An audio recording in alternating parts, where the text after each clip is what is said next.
Olá, minha gente! Tudo bem com vocês? Que alegria recebê-los para um bate-papo muito prazeroso e muito produtivo para você que estuda para a prova do exame de ordem. Eu, professor Pedro Barreto, PB, fundador aqui do Portal F3, Foco, Força e Fé, fundador e coordenador do sistema de treinamentos diferenciados Coaching Exame de Ordem. Tenho o prazer de recebê-los nessa nossa jornada de aulas especiais de revisão de assuntos importantes e fundamentais, que é a nossa Semana Fênix do Portal F3. E hoje nós teremos um bate-papo em uma disciplina muito importante, que é o Direito Processual Civil, e nós vamos dedicar o nosso tempo de hoje a uma grande revisão sobre um dos pilares do processo civil, que sempre cai na prova. É o tema dos recursos. Então, eu vou dedicar essa revisão de hoje em Direito Processual Civil, na nossa Semana Fênix, para que façamos um grande bate-papo revisando os assuntos especiais referentes à temática dos recursos. Bom, se vocês fizerem uma rápida análise do perfil da prova de processo civil, aplicada pela comissão examinadora na primeira fase do exame de ordem, perceberão que os examinadores têm feito uma distribuição das questões de direito processual civil, ora na parte geral, ora na parte especial do Código de Processo Civil. A parte geral é dividida em 6 pilares, são os chamados 6 livros da parte geral. A parte especial, a seu turno, é dividida em 3 pilares. São os 3 livros. Somados, os 6 livros da parte geral, com os 3 livros da parte especial. E aquele livrinho final, que é o livro complementar, que vem com aquelas normas finais lá na parte derradeira do CPC, a gente chega ao total de 10 livros. O Código de Processo Civil é estruturado em 10 compartimentos. Os 6 livros da parte geral, os 3 livros da parte especial e o livro complementar. Na parte geral, a gente tem uma série de normas importantes, abrigadas em 317 artigos, divididos em 6 livros, como dito. A gente começa ali com o estudo das normas de direito processual civil, depois a gente passa para o estudo da função jurisdicional. Estudaremos os sujeitos do processo. É quando a gente estuda um tema que vira e volta, cai. O tema dos sujeitos, as partes, o tema do litisconsórcio, da intervenção de terceiros, o advogado, o promotor, o juiz, sujeitos que atuam no processo. A gente estuda os atos processuais praticados no curso do processo. Estudamos a formação, a suspensão, a extinção do processo, estudamos as tutelas provisórias. Então, a parte geral, ela abriga uma série de assuntos agrupados em pilares ou livros, e nesses livros a gente vai tendo um direcionamento de temas específicos. Como dito, hoje eu vou fazer uma revisão que não vai passar pela parte geral. Hoje eu quero que essa aula seja uma aula para que você feche na sua prova, certo? 1 ou 2 questões. Eu não vou pegar esses 6 livros da parte geral. Aqui a gente não vai bater um papo revisando os pontos de normas processuais, função jurisdicional, atos do processo, sujeitos do processo, tutelas provisórias, formação, suspensão e extinção do processo. O nosso foco aqui não estará nos primeiros 317 artigos, ou na parte geral, e os seis livros estruturantes dela no Código de Processo Civil. A gente vai olhar para a parte especial, que começa lá no artigo 318. A parte especial do CPC é dividida em 3 pilares. E olha que bacana, para você que saiu da faculdade sem aprender processo civil, para você que não sabe chongas de processo civil, para você que vê processo civil como algo distante, so far away, 7.000 galáxias além da sua imaginação, é bem tranquilo, só é grande e trabalhoso, mas é fácil e tranquilo. E aí, numa visão panorâmica, que é fundamental para que você entenda o sistema, entenda onde começa e onde termina, de onde e para onde vai a missão, a parte especial é dividida em 3 livros, 3 compartimentos, atrelados por assuntos correlacionados. A gente começa cuidando do processo de conhecimento e do cumprimento de sentença. Um livro grande, a gente começa lá no 318, o processo de conhecimento e o cumprimento de sentença. Depois a gente vai para o estudo do processo de execução. E depois que a gente faz no livro segundo da parte especial o estudo do processo de execução, a gente cai no terceiro e último livro dos 3 livros da parte especial, onde estarão os recursos. O livro final, que vai cuidar do processo dos tribunais e dos meios de impugnação das decisões judiciais. Então, o livro terceiro da parte especial do CPC é aquele que vai nos remeter ao estudo da ordem de tramitação dos processos dentro dos tribunais do Poder Judiciário. Processos que ali chegam através de meios que levam esses processos em andamento para uma continuidade jurisdicional nos tribunais e processos que surgem em razão do ajuizamento das ações que são de competência originária dos tribunais. E além de cuidarmos das normas atinentes à tramitação dos processos nos tribunais, a gente cuida dos recursos nesse livro terceiro da parte especial. O examinador, com toda a razão, numa escolha rotineira, que a gente aplaude e que se repete habitualmente exame após exame, ele tem feito um revezamento das questões, passando por esses diferentes nichos temáticos.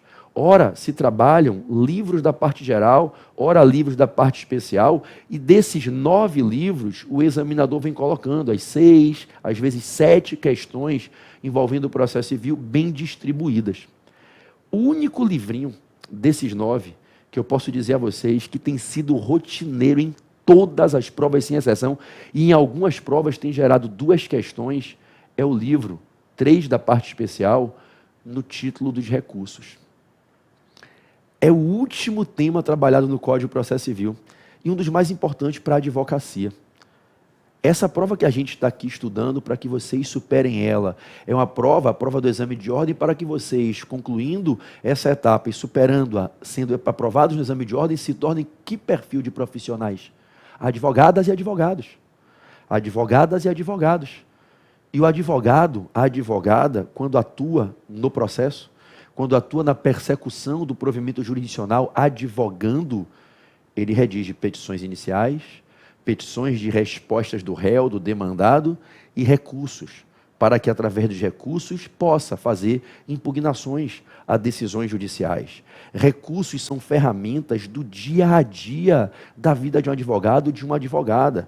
Um advogado, ele só pode realmente aceitar patrocinar uma causa, atuar defendendo um cliente, se ele souber redigir, souber as regras de uso adequado, de cabimento dos recursos.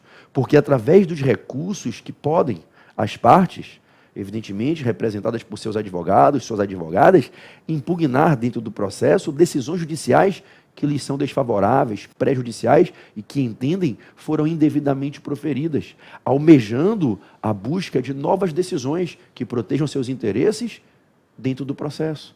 Então, os recursos se afeiçoam como ferramentas fundamentais para a defesa dos interesses dos jurisdicionados no curso dos processos.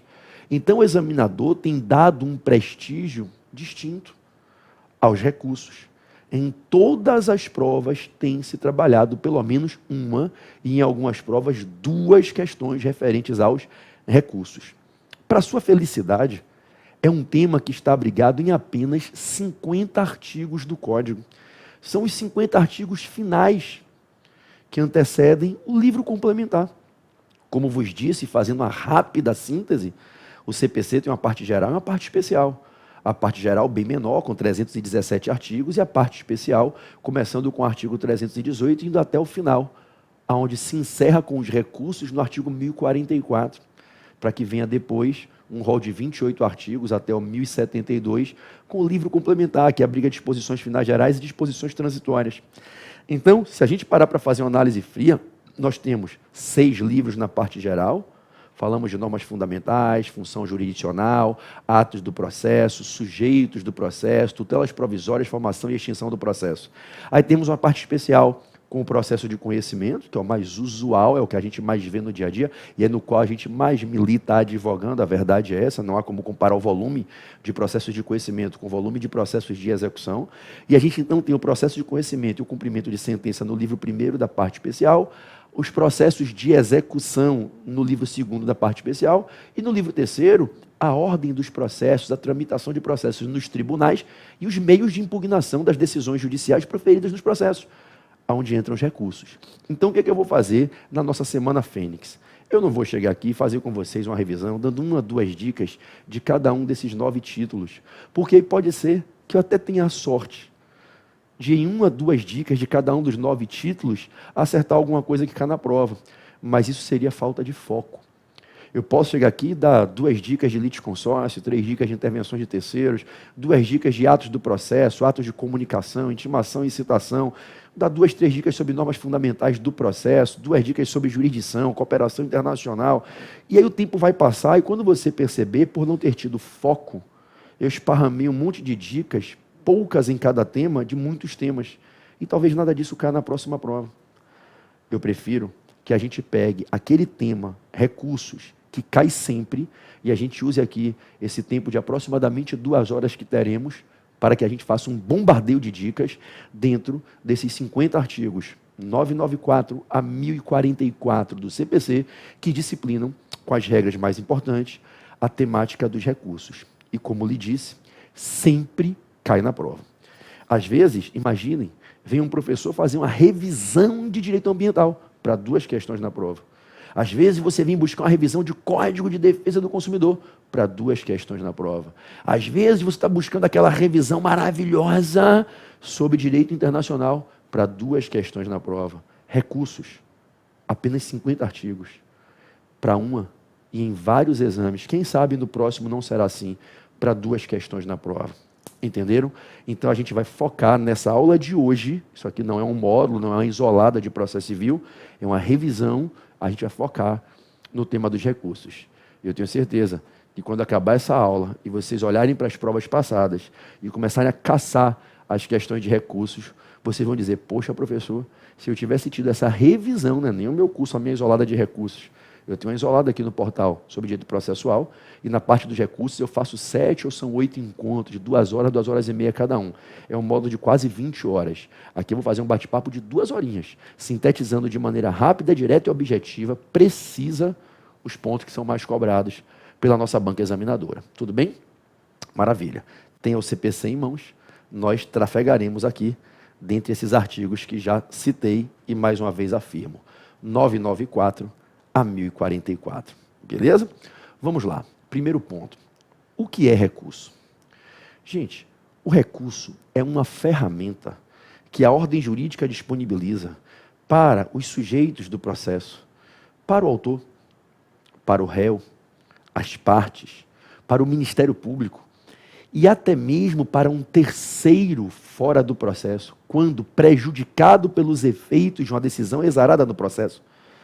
Recurso é uma ferramenta que a ordem jurídica disponibiliza para os sujeitos do processo, para as partes, para o Ministério Público e para os terceiros prejudicados, para que possam eles, as partes, o MP ou terceiros prejudicados pelos efeitos de decisões proferidas em certos processos, impugnar certa decisão em determinado processo, quando essa decisão vier a ser desfavorável, quando eles por alguma razão entenderem que ela tem determinado vício e que os prejudica.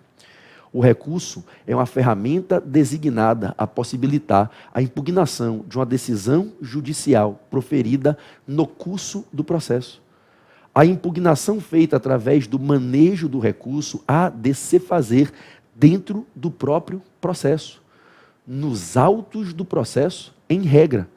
Você faz em regra nos autos, às vezes fora dos autos, como no agravo de instrumento, e você então, num processo em andamento, se vale do recurso como ferramenta jurídica destinada a possibilitar a impugnação de uma decisão judicial quando você se sente prejudicado por ela e entende que ela tem um vício que justifique pelo menos a possibilidade de ela ser modificada e você então obter um provimento jurisdicional melhor, mais favorável do que esse em face do qual você vai se insurgir através do manejo do recurso.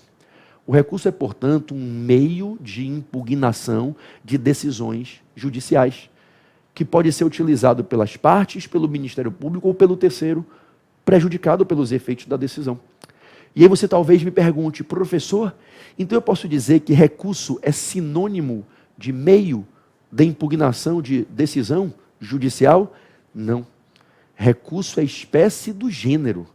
Existem outros meios que não os recursos para viabilizar a impugnação de certas decisões proferidas em determinados processos. Os recursos não são os únicos meios jurídicos destinados pelo legislador a possibilitar a impugnação de decisões judiciais, mas são, não há dúvidas, meios de impugnação das decisões judiciais. Apenas a título de exemplo, a gente tem figuras que também são utilizadas e disponibilizadas pela lei dentro do processo para impugnar decisões judiciais que não se confundem com recursos. Existem, por exemplo, os chamados sucedâneos recursais, que não se confundem com os recursos. Quando, por exemplo, a gente fala da figura jurídica da remessa necessária. A lei determina que certas decisões, quando proferidas, necessariamente precisam ser remetidas a um tribunal para que reavalie, confirmando-as ou modificando-as. O reexame obrigatório provocado pela remessa necessária. Imagine que certo juiz, julgando certa causa contra a fazenda pública, a depender de certo valor, ao proferir uma decisão, ele é obrigado, a depender de obedecidas as regras previstas no CPC sobre a remessa necessária, ele é obrigado a remeter a própria decisão que prolatou para um reexame no tribunal ao qual ele se vincula. E aí o tribunal reavaliará o conteúdo da decisão para confirmar ou modificar reformando. Quando a gente fala da remessa necessária, nós não estamos falando de um recurso por via do qual o autor ou o réu, o MP ou um terceiro prejudicado ataca a decisão. Nós estamos falando de uma figura jurídica por via da qual a lei obriga quem decidiu a remeter sua própria decisão para o tribunal ao qual se vincula para que reavalie a decisão. Nessa toada, observe que figuras jurídicas como a do reexame necessário ou da remessa necessária também atuam como figuras destinadas a impugnar decisões judiciais. Só que a impugnação aqui é feita pela própria lei, e não pela vontade de uma das partes, do MP ou de um terceiro prejudicado.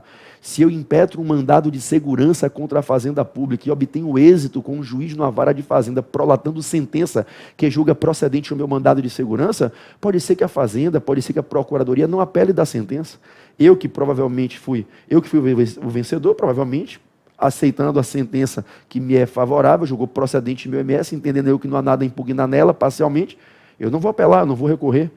Mas o juiz que sentenciou, acolhendo o MS, derrubando um ato da administração pública, julgando contra a fazenda, ele é obrigado a remeter a decisão dele para um tribunal. Na remessa necessária, eu tenho uma figura jurídica por via da qual a lei determina que a decisão seja revisada, impondo a quem decidiu que remeta ela para quem tem a competência para o reexame fazê-lo obrigatoriamente. Não há, na remessa necessária, uma impugnação feita pelo autor, pelo réu, por uma das partes, pelo MP ou por um terceiro. A própria autoridade julgadora é obrigada a remeter sua decisão para uma reavaliação, um reexame necessário por imposição legal. Então veja que há figuras jurídicas por via das quais decisões são impugnadas dentro do próprio processo sem que se tenha a manifestação de vontade de uma das partes, do MP ou de um terceiro prejudicado, querendo atacar a decisão. A própria lei ataca. Isso não é recurso. Recurso é a ferramenta que ora o autor, ora o réu, ora o MP, ora o terceiro prejudicado utilizam para voluntariamente, como diria meu eterno mestre, saudoso e imortal professor Barbosa Moreira, o recurso, ele se edifica com base no princípio da livre manifestação de vontade. Ninguém é obrigado a recorrer.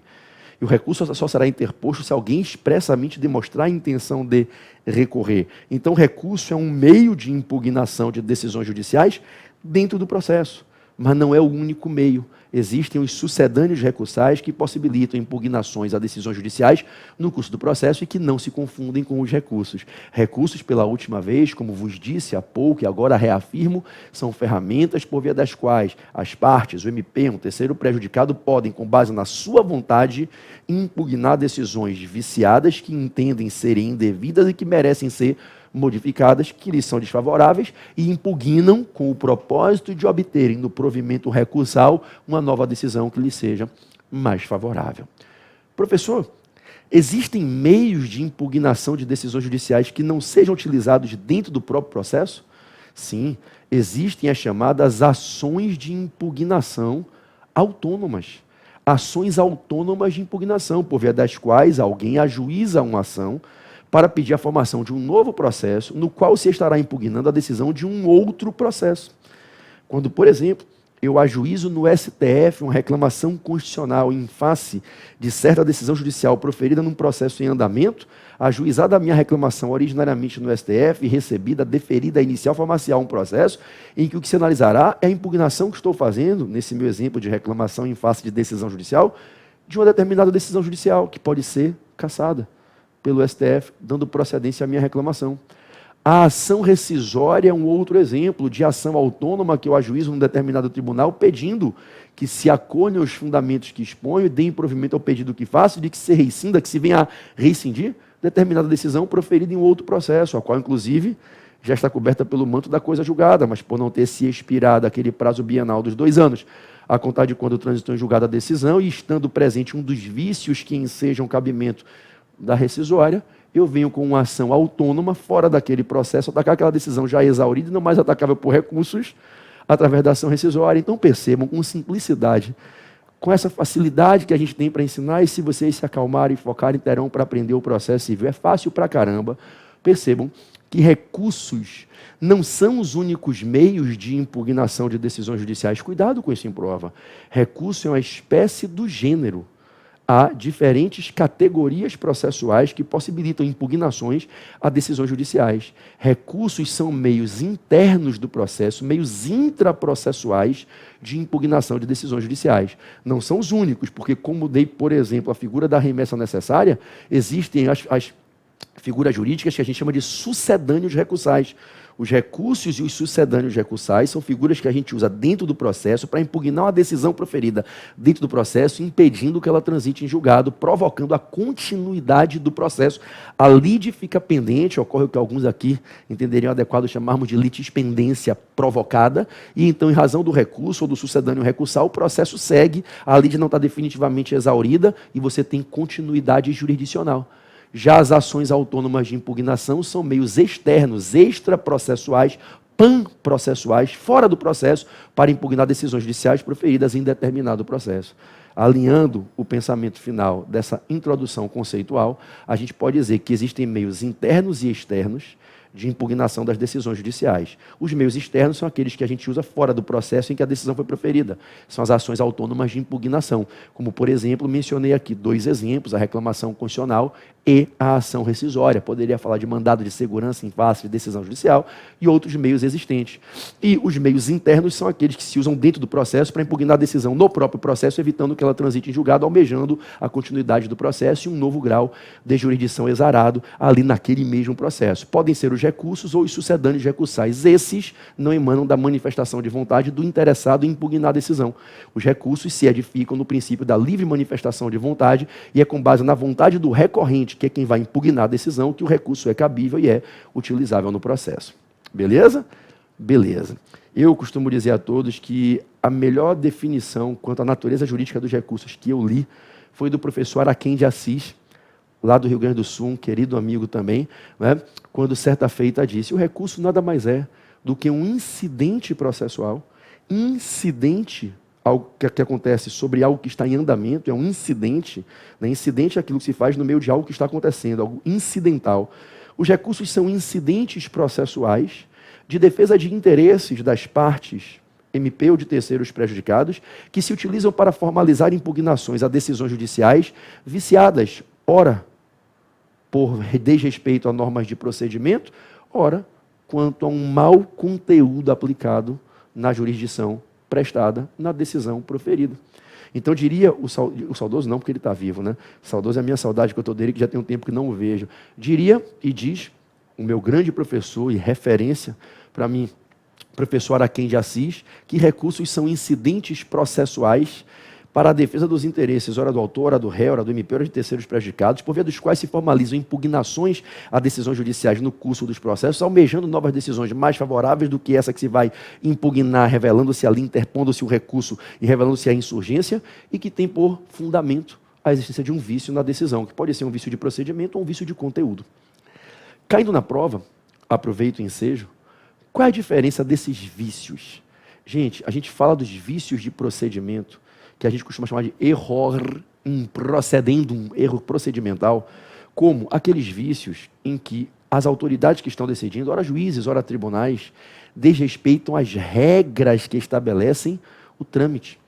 Não é que o juiz julgou mal, não é que o tribunal proferiu uma decisão aplicando equivocadamente o direito material, é que não houve respeito a regras de procedimento, regras formais na construção e prolação da decisão. Quando assim se dá, em certo processo, você tem uma decisão digna de anulação, sob o fundamento do error in procedendum. O error in procedendum é aquele erro não de qualidade da decisão, não no conteúdo, é um erro no desrespeito às regras formais, procedimentais da tramitação da fase decisória. É diferente quando a gente tem um erro quanto à própria qualidade do julgamento, da decisão prestada, que a gente chama de error in iudicandum, error in iudicando, erro de qualidade do julgamento, erro de conteúdo do julgamento. E aí, qual é a importante diferença quando se analisa o error in procedendum e o error in judicando? Prestem atenção, que isso já caiu em prova. Quando a gente tem o error in procedendo, o erro de procedimento na construção da decisão, essa decisão foi proferida por um juiz contrariando as regras básicas que a lei estabeleceu e impôs como de obediência, de observância obrigatória. Essa decisão é nula. A gente no processo civil costuma falar em anulável. A bem da verdade, o mais correto seria dizer que ela é nula. As decisões proferidas com erro in procedendum são decisões inválidas, posto desrespeitaram regras de observância obrigatória fixadas nas leis. E o que é que acontece quando eu tenho essas decisões que por error in procedendum foram proferidas contrariando regras de tramitação? Um juiz que não fundamentou a decisão, um juiz que não ouviu a parte que tinha que ouvir antes de proferir a decisão. Não é? Então, algum vício de regrinha procedimental, um juiz que desrespeitou uma regra procedimental quanto à audiência de instrução e julgamento e fez uma sentença com vício claro de procedimento. O que é que acontece quando eu vou recorrer dessa decisão, reconhecendo que ela está maculada pela pecha do error in procedendum? Eu vou pedir a anulação. E qual é a consequência de eu pedir a anulação agora, hein? O ponto alto da explicação.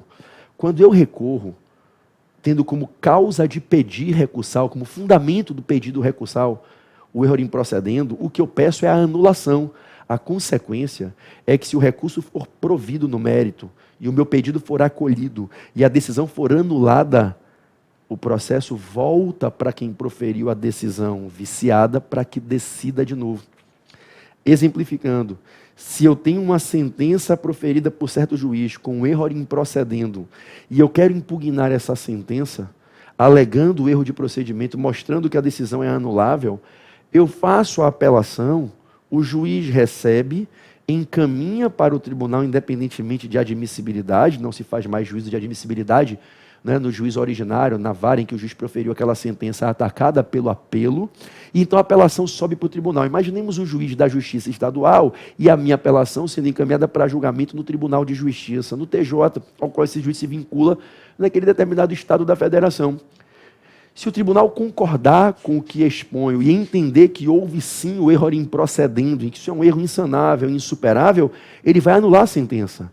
E aí qual é a consequência de ele anular a sentença impugnada nessa apelação que estará sendo provida e que teve como causa de pedir recursal, como fundamento a ensejar o pedido recursal, o vício de procedimento? Qual vai ser a consequência de a apelação ser provida e a sentença ser anulada? O tribunal não faz uma decisão nova para ficar no lugar da sentença. O tribunal não muda o conteúdo da sentença, fazendo a chamada reforma de conteúdo jurisdicional. O tribunal anula a sentença e baixa os autos para que o juiz sentencie de novo, obedecendo às regras de procedimento. Perceberam? Então, quando a gente tem, anota que isso é importante, decisão viciada por erro in procedendum, o que se pede no recurso, quando se pede no mérito recursal provimento ao recurso, é para que o recurso seja provido para fins de anular a decisão. E anulada a decisão, suportando-se o chamado, diz o grande processualista e conterrâneo baiano, o professor Fred Didier Júnior, ocorre o chamado efeito rescindente. E aí, quem proferiu a decisão viciada com o vício do erro improcedendo e tem essa decisão sendo anulada no provimento do recurso, recebe o processo de volta para decidir de novo. Pegaram? Erro improcedendum justifica anulação da decisão, recurso interposto, recurso admitido, julgado no mérito, recurso provido, decisão anulada. Quem decidiu é obrigado a decidir de novo. O que é que eu peço no recurso quando estou recorrendo de uma decisão com erro improcedendum? Eu peço reforma do conteúdo? Eu peço anulação da decisão, efeito rescindente, efeito rescisório, para que quem decidiu fora das regras de procedimento volte a decidir desta feita, observando as regras procedimentais. É bem diferente quando eu recorro de uma decisão proferida com observância a todas as regras de trâmite procedimental. Se eu estou recorrendo de uma decisão em que quem decidiu não violou qualquer regra de procedimento, a decisão é válida. Agora, eu não sou obrigado a concordar com o conteúdo prestado nessa decisão, prestado no provimento jurisdicional exarado na decisão, por quem decidiu. Se eu ajuizei uma ação de responsabilidade civil, demandando em face de Maria, pleiteando a condenação de Maria ao pagamento de certas verbas a título de dano moral e material, e o juiz sentenciou, julgando procedente a minha ação, julgando parcialmente procedente, condenando Maria a me pagar o valor indenizatório requerido referente ao dano material, mas não condenando-a, absolvendo-a no suposto dano moral, o juiz tem o direito de entender que, nesse caso, não cabia dano moral, é um direito dele. Só que é um direito meu entender que ele se equivocou e não julgou corretamente e que eu merecia ser indenizado pelo dano moral que devidamente demonstrei existir e comprovei nas provas que produzi. Então eu tenho o direito de não concordar, eu e qualquer parte, com o conteúdo da prestação jurisdicional fornecida, da decisão exarada. Observe que a decisão desse juiz, que no meu exemplo de uma ação de responsabilidade civil, em que demandei em face de Maria, pleiteando a condenação da ré ao pagamento de quantias referentes a dano moral e material, nessa decisão do juiz, que julgou procedente em parte a minha ação para condená-la ao pagamento da indenização pelo dano material, mas não condenou a indenização pelo dano moral, se o juiz respeitou todas as regras procedimentais para proferir essa sentença, a decisão é válida, ele decidiu obedecendo tudo que a lei mandou. Agora, a compreensão que ele teve sobre os fatos, sobre as teses jurídicas discutidas no processo, fez com que ele decidisse de uma maneira e proferisse uma jurisdição com um conteúdo que eu não concordo que seria o correto, mas que ele entendeu ser o adequado. E olha, interessante, a própria Maria pode ainda dizer, eu também não concordo na condenação pelo dano material. Isso significa que eu posso recorrer dessa sentença requerendo que se modifique o conteúdo dela na parte em que Maria foi absolvida na condenação pelo dano moral, pedindo que isso seja reformado e que se preste um novo provimento, condenando a indenização pelo dano moral, e Maria pode recorrer, impugnando a decisão no capítulo, na parte que ela foi condenada ao dano material, pedindo para ser reformada essa parte da decisão. Perceba que quando a decisão é proferida com um suposto erro de conteúdo, quando aquele que vai recorrer porque não concorda com a decisão está discordando do conteúdo, ele não vai pedir que se declare que a sentença é nula ou anulável, que a decisão é digna de anulação. A decisão é válida, o juiz decidiu conforme a consciência dele, aplicou a lei da maneira que ele enxergou que ela deveria ser aplicada. Então, ele não vai ter que decidir nada de novo. A decisão dele, para ele, é soberana. Ninguém pode obrigar um juiz a decidir de maneira contrária ao que ele entende. Isso faz parte da autonomia decisória, que é uma garantia implícita na Constituição, inerente à carreira da magistratura. O juiz decide conforme a sua consciência, a sua compreensão, tendo apenas uma obrigação de motivar porque decidiu dessa maneira. E se ele motivou, ele não agiu de modo nulo nem anulável. A decisão é válida. Agora, porque tem o direito de discordar do todo ou de parte da decisão, é que possa impugná-la em cada um dos capítulos que quero ali demonstrar que discordo em todos eles, se for o caso. E aí, resultado, nessa recorribilidade, usando esse recurso para impugnar o erro de conteúdo da decisão, eu vou pedir apenas que se reforme essa parte da decisão, ou se fosse o caso, a decisão por inteira, sob os fundamentos que exponho, vou pedir que se mude o conteúdo. Qual é a consequência? Quando eu faço agora essa apelação apelando da sentença desse juiz, eu não vou pedir ao TJ, no meu exemplo, um juiz da Justiça Estadual vinculado a um TJ, Tribunal de Justiça, eu não vou pedir ao TJ que anule a decisão, porque não tem por que anular. A decisão é válida, o juiz respeitou todas as regras procedimentais. O que eu vou pedir ao TJ é que ele, TJ, profira, caso concorde comigo, e entenda, assim como eu pensei, que o juiz errou e prestou a jurisdição de maneira equivocada, que ele faça uma nova decisão para substituir a do juiz, reformando o conteúdo de jurisdição que foi prestado pelo juiz, caso, é claro, o TJ concorde comigo que o juiz, ao prestar a jurisdição, julgou errado, julgou mal no conteúdo. Então, o que é que eu peço nesse recurso que eu interponho atacando a decisão, tendo como fundamento da interposição, como causa de pedir recursal, o erro indicando? Eu peço que seja provido o recurso para que se profira uma nova decisão, substituindo nos autos a que foi atacada, em face da qual eu recorri, reformando o conteúdo da jurisdição. Perceba as diferenças práticas. Quando eu recorro, tendo como fundamento do meu recurso o erro improcedendo, eu vou pedir àquele tribunal que vai julgar o recurso que anule a decisão, não faça uma nova decisão substitutiva, mas baixe os autos para que quem decidiu decida de novo, respeitando as regras procedimentais. Erro improcedendo leva a pedido de anulação, rescindindo-se a decisão que fica anulada, ordenando-se quem decidiu de forma viciada a que decida de novo. E o tribunal que deu provimento ao recurso, reconhecendo o erro improcedendo, anulando a decisão, não faz uma nova decisão para ficar no lugar daquela, e sim anula aquela, mandando que quem decidiu decida de novo. Já no erro iudicando, quando recorro alegando que a decisão foi mal aplicada, o direito foi mal aplicado na decisão, eu não vou pedir que anulem a decisão se foram respeitadas as regras de procedimento. A decisão é válida, nem é nula, nem anulável. Eu vou pedir que se faça uma nova decisão com a qual eu me afine, a qual eu gostaria de ter obtido, pelos fundamentos que vou expor, e caso concordem comigo e deem provimento no mérito recursal ao meu recurso, que façam uma nova decisão substitutiva da primeira com a reforma do conteúdo jurisdicional prestado no decisum exarado. Perfeito? Show de bola. Então, se cair na prova, os vícios decisórios que se apresentam como as causas de pedir recursais, em regra, são esses: erros improcedendum, erros de procedimento, e erros iudicandum, erros de conteúdo. Gera anulação, rescisão da decisão, nova decisão proferida por quem havia decidido de modo equivocado. No outro, não se gera anulação, o recurso é para pedir nova decisão substitutiva da que foi recorrida, que é e morreu sendo válida com a reforma do conteúdo, agora dado da maneira que se almejou. Beleza? Beleza. Recursos se interpõem em face de que tipo de atos processuais? Você me viu dizer aqui, acho que mais de 500 vezes, em face de decisões judiciais, não é isso? O que seriam esses atos processuais? Quais são as decisões judiciais que se proferem nos processos? No próximo bloco, eu vou mostrar a vocês as 5 modalidades de decisões judiciais proferidas no curso de um processo. Porque os recursos são meios utilizados dentro do processo, antes da decisão transitar em julgado, para impugná-las. E aí você tem que saber o que é que se impugna.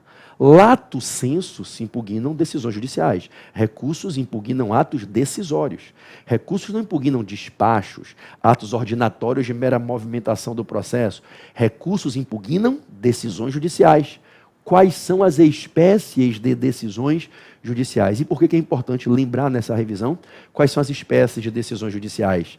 Porque a depender de qual seja a espécie de decisão judicial, a espécie de recurso adequada para impugná-la pode mudar. Tem recursos que a gente identifica a regra de cabimento a depender da identificação da modalidade de decisão judicial proferida. Perfeito? Para quem já tem uma base mínima, se eu te falo de uma decisão interlocutória, qual o recurso que eu vou utilizar para impugnar uma decisão interlocutória? Sabendo que essa é a modalidade de decisão, eu consigo identificar qual é o recurso cabível. Pode ser embargo de declaração, pode ser agravo de instrumento, mas não vai ser, por exemplo, uma sentença, uma apelação. Não vai ser um recurso ordinário constitucional, porque desse tipo de decisão não cabem esses tipos de recursos, cabem aqueles outros 2 tipos de recursos. Então, a depender de qual seja o tipo de ato decisório, eu posso caminhar para a definição da adequação e do cabimento da espécie recursal correta. Então, eu vou para o próximo bloco com você para te mostrar quais são as espécies de atos decisórios que se proferem nos processos. Beleza? Vamos ao bloco 2.